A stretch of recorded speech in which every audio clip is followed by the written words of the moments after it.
Welcome to Getting to Know You. This time you are meeting a person for a second time. I'm here with Bastian, and quite a while ago, we don't know what number anymore, we talked to Anne and her husband Al about more his work than hers, but we said, what did you do in life, Anne? And she gave us a little rundown.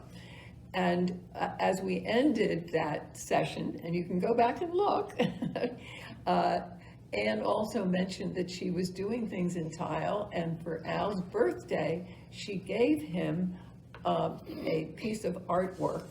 And since she's here with me today to talk about her progression in doing art with tile in our art room, we just wanted to remind you that that was one place that you might have been introduced to her if it's not the dining room or the hall or something like that. So, Anne, let's just give a little brief introduction to you of what your profession was. How'd you make money? Right. And then how did you suddenly discover that there was something like tile that I think of that you could paint with? Right. So, yeah, my career was in philanthropy and teaching. Although I started out as a union organizer, I ended up working in social justice organizing all over the country. And I worked for a small foundation that funded grassroots groups. And then I also taught for 38 years, interestingly, at the School of Visual Arts. Part-time, I taught history and politics to art students. So they had a little broader sense of the world. So they had a sense of the world. I think it was really civics. And I also, it made sense to me that I would teach art students because I came from an artistic family. My dad was a political cartoonist. Right. And both my grandparents on each side went to the Art Students League in New York. So somehow I always had art around me, but I wasn't doing it. So I then moved back from the city to Montclair. In the late 90s, I took a course at the Montclair Adult School. Yay for adult school. Yay! And I took a course in stained glass, which completely excited me. And I felt like, I had wanted to get back to art from my childhood days. I had been much deferred by all the work that I was doing in the world, and I wanted to kind of find my own place in the art world. So I took up stained glass first, and I worked doing more conventional leaded pieces, windows and pieces that I'm happy about today. Leaded means connecting the pieces. When you cut the glass and lead it, and then you see a classic stained glass window. I also began to do glass mirrors and do the borders of mirrors in glass mosaic. So that was a transition to doing tile. And I took another course, let's see, 6 years ago when I was retired and really more devoted to it. And I did my first project. The first course in tile that I took was at the Peters Valley School of Craft, which is here in New Jersey, and they have summer schools. And it's a wonderful place just to visit. Put it on your list. It's a beautiful place in the Delaware recreational area, so it's quite a nice place to study. I was further inspired, but I also was thinking, okay, I'm getting older. How long can you do stained glass before you bleed to death? So I kind of thought I should move towards another level of this hobby that I can do indefinitely. Just the bleed to death part. Oh, yes. That means that you have to cut the glass so it fits the way your artistic vision is. Yes, you make a pattern and it's like doing a dress, but you have to cut the glass. And all stained glass artists have little packages of steri strips near them because there are accidents. Okay. Less so in tile. So I thought this is a good way to continue my interest. But you can also get wonderful glass mosaic. So you can get traditional tile, which is more opaque. You can get glass It's square. tile. It's square It's usually? square, but you can also get little rounds. Uh-huh, And there are a few other novelty shapes, but generally I do freehand cutting and I piece it together, so I'm not using a standard pattern. And then I thought I would talk today about how I made this mosaic of the meadow, my daughter Margaret's meadow, because so many people watch me do it here in the art room. Isn't that wonderful that people come here to take classes, but then so many people express their own individual take on art in many different ways. This art room is a treasure. For me, working here, especially on the off hours, it's really a sanctuary. It's got beautiful light, and it was a very peaceful place to get through, a difficult couple of years. Yeah, right. So when I discovered the art room, they gave me a shelf to put my tile in the storage room. I have a shelf to put my pieces that I work on, and I bring them out to the table and put them back. And many people watched this all happen last year. The very first project I did is something that people here may have seen. It's the glass and tile mosaic of the Sierra Leone Peninsula. I think we showed that when we interviewed Right. you and Al. And Al, right, because it's where he first did his work as a history teacher. And I figured out where Sierra Leone was. Well, there's another located. way to find out, Ingrid, which is to ask the many staff people here from Sierra That's Leone. true, yes. At least 6 that I know of, and who are quite wonderful Right. friends of ours.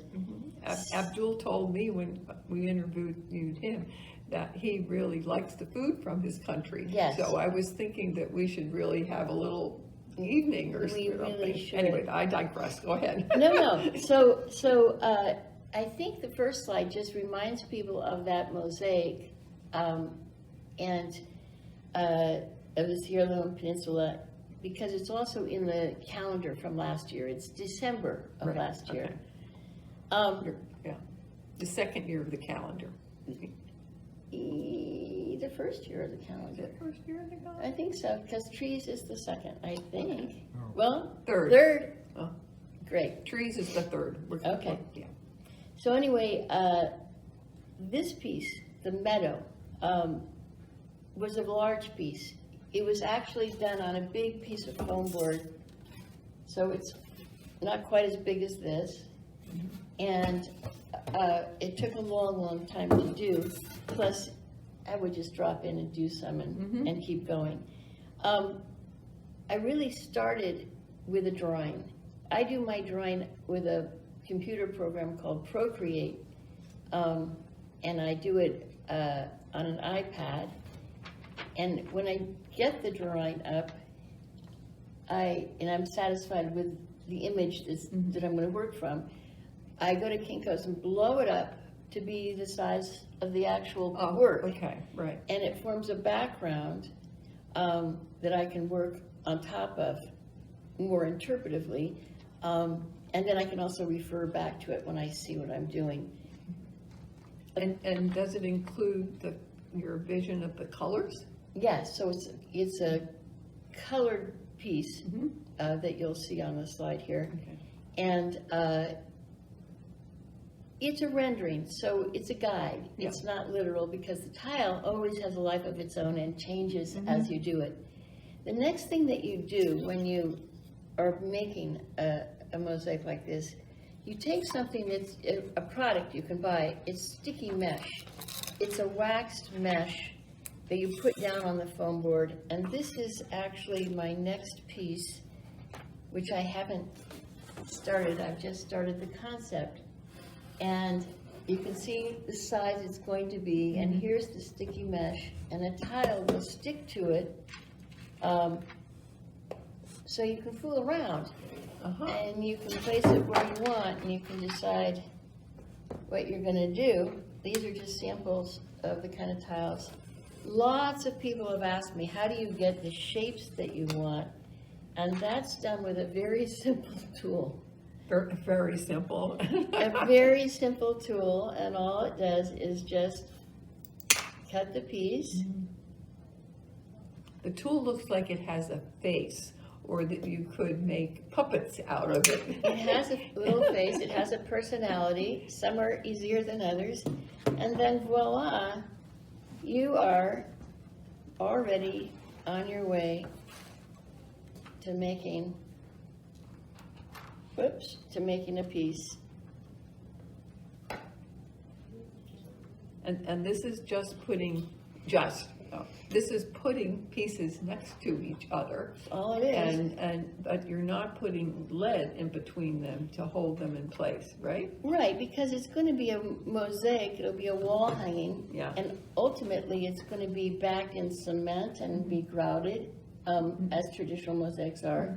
So first you have to lay the mosaic, and then you do the finishing of it. And so in doing a piece, I usually assemble all the tiles in different trays for different colors and textures and sizes. I work in color blocks, and I bring the trays out as I'm doing different parts of it.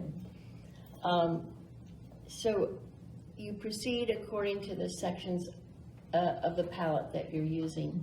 And in the meadow, there are basically a strip of blues for the sky, there's a strip of greens for the tree line, and then there's the major part of the work that is the meadow itself, and that was the hard part. So basically, the meadow, tile changes everything as you work. So the meadow has to convey changing colors, but in the tan palette, you have to have representatives of the flowering grasses and the movement of the wind and light, the changing light of the meadow.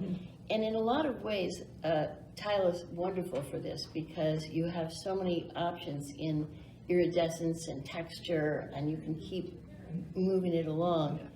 So basically, as I got started, I started trying out tile patterns to see how I could create that sense, and I pretty soon understood that I could make little bands with the similar tiles, and then I felt a little sort of stymied for a bit. How do I create a line that doesn't look like a drawn line? Yeah. And I discovered these little dots, and so you'll see interspersed across the meadow these waves of dots that are semi-representative of flowering grasses and other flowers, wildflowers, etc. Somebody asked me, after you put all these down, how do you unify it, right? I mean, don't you have these big spaces? I tend to work very tightly, but you do have spaces, and when you have rounds, you have irregular spaces, but all of this is going to be filled in with grout, just like your bathroom. Right. And that gives it a kind of unification. And does the grout also have color in it? So that Yes, so part of the grouting process is it's another art decision. Is a decision, and I'll come to that because it's sort of the end of the process. Okay. In this rendition of the meadow, as you see the sequence of slides, you'll notice one odd tile, and that is a tile about 3/4 of an inch square of the head of a great blue heron, and it fell off my keychain, but it had already made. It had already been made as a picture of a great blue heron, and it had a metal backing. And I put it in this mosaic, although there's nothing else like it, because Margaret's meadow sits next to a great blue heron rookery, a nesting of trees, of bird nests that's really spectacular every spring. They come back to the same place, and there's lots of great blue herons in her meadow. So somehow when I found this little tile, I said, this one goes in And this. so you inserted it. And for those who love to take walks around here, Yes, we have cousins. we have a lot of cousins coming and going, and especially when the frogs are you know, Right. proliferating. And so it's sort of like a little secret thing that I have these where I live, but Oh. this is a better one or something like that. Not really, no, they're I all mean, the blue. beautiful. They're Yeah. really a beautiful bird. Yeah. She's very lucky. Mhm. But this meadow she lives on has a very magical quality, and you could sit and look at it all day long as if you were looking at the ocean. Mhm. It's really special, and it's been a special place for her. She's gone through 2 very, very difficult years with health issues and family issues, and we all feel like, the meadow. The meadow is a healing, Mhm. beautiful place. So, so when you got your tiles all set and you've got the picture finished, And you put the grout in. no, there's a whole other Oh, part well, of I'm it. sorry. I thought you were when you said when you had the picture done. so. No, when you have the tile done, when it's all laid Okay. out and you Mhm. have what you want, there's a very complex process. You have to basically put another piece of board on top, flip it over very tight. You have really tight, so none of the tiles hit in place.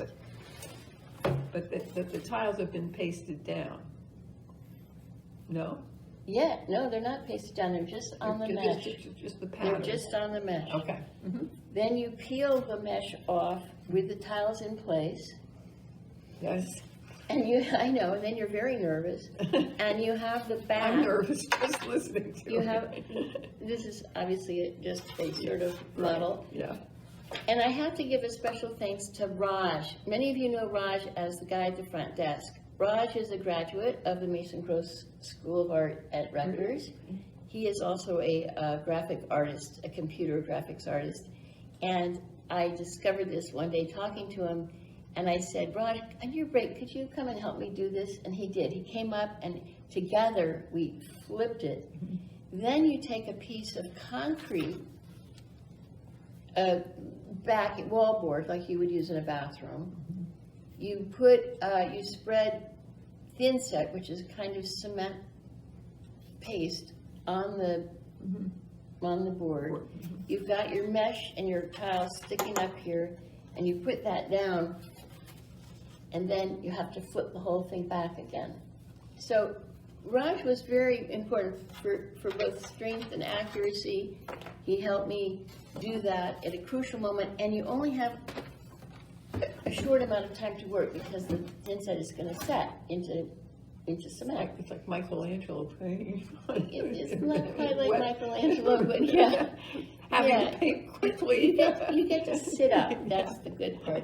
And so, once that is done, you have the mesh embedded in the cement and it dries. When it's dried, there's a lot of cleanup. You're ready to grout. And then you just put the surface grout on it, and that holds the pieces together visually. And of course, it's a very heavy result. Right. So it has to be professionally framed. And I have a wonderful framer, Beamsturfer, and in Highland Park. And then after it's dried, you take it to be framed. He is a good framer, so he takes a long time. And we got it back around Christmas time. So our daughter Sarah came, and she received a stained glass window, and she took the mosaic to Margaret. So the last slide shows it being delivered, and our grandkids and Sarah are unveiling it for Margaret. And it was a really beautiful, beautiful moment.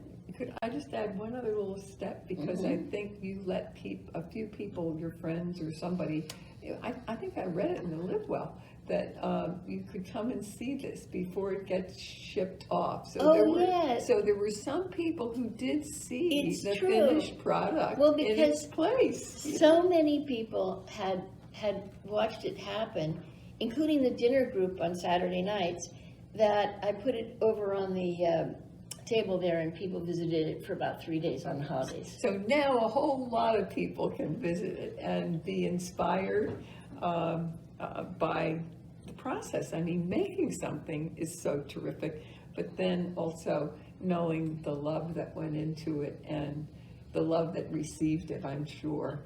So we're really very grateful to you, Anne, for taking time to give us sort of the magic of this way of making Well, you art. can come back and watch the next piece get started, and it'll probably take all year. So anytime you want to see how it's going, you're Okay. welcome to stop in. Okay, we'll remember that. Thank you so much for spending this lovely time of Sure. learning and being inspired. It's Great. been wonderful, thank you. And so now you've gotten to know about tiling as well as meeting Anne Bastian for a little longer than the first time that you did. So we'll see you again. Thanks a lot for listening and watching.